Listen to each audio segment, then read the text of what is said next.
Hello YouTube, Sam here from youtube.com/onlivegamer for the new Boston, and in this tutorial we're going to be talking about threads.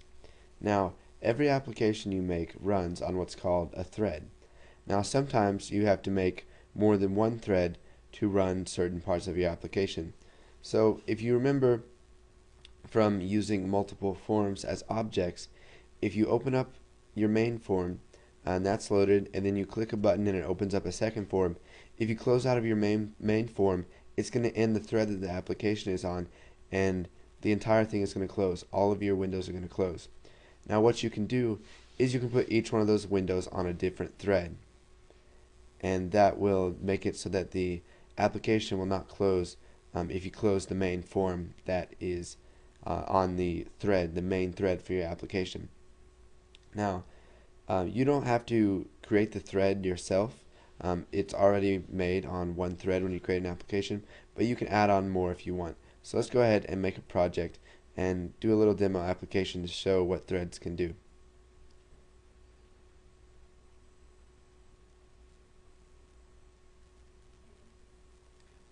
So let's go ahead and select a Windows Forms application, and we will call it Threads.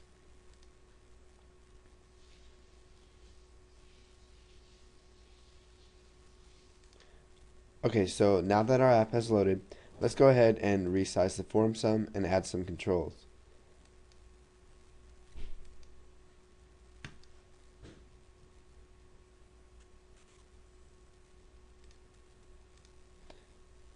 So we'll come over here to our toolbox, and we will add a button, and we will set the name of the button to, or we'll set the text to Start New Thread, and we will set the name to Button Thread. Okay, so let's double click on this to open the event handler for it. We'll get rid of Form 1 load because we don't need that. So we'll just zoom in some here. Okay, so let's go ahead and create a thread up here. So we'll start off by declaring it private.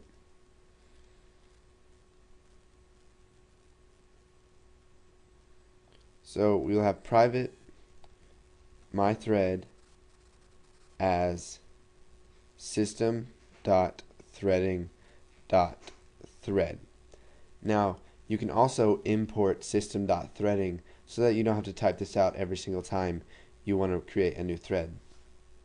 So now let's go down here, and we will say my thread equals new thread,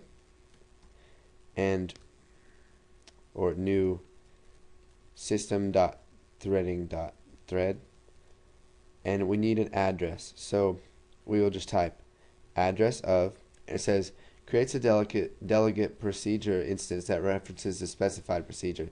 So basically what we're going to do is we're going to tell it what to run on that thread. So let's go ahead and create that. So we'll do private sub show message, and we'll do message box dot show I am on thread, and then we'll just do my thread. And now what we need to do is we need to sleep that thread, because if we didn't, or no, we don't, because it's showing a message box, the thread will automatically be destroyed once we click OK. So we're going to do address of show message. Okay, so we created the thread, we set it equal to a new thread with the address of the sub show message. So now what we can do is we can come down here and we can type my thread dot start, and what this will do is it'll start our thread, and as soon as we click OK, it won't have anything else to do, so that thread will close. So let's go ahead and start debugging.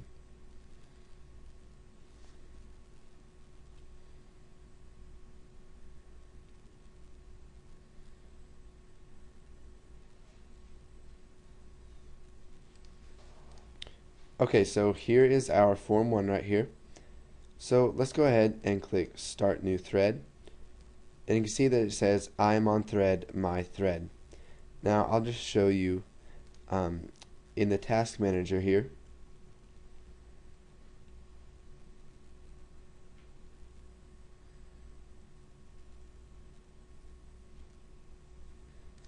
Looks like it wasn't showing up in the task manager, but what this does is when we start the new thread, it opens up a new thread right here, and if we close out of that, you can see that this message box is now running on a new thread, and it will continue running without the need for form 1 to be open. So I'll just go ahead and click OK and close out of that. So threads are kind of a hard concept to grasp, so go ahead, create some threads like this. Just do them with an address of a sub or a function, and later on we'll be getting into more advanced types of threading. But for now, just practice this, and then once you got that down, go ahead and move on to the next tutorial.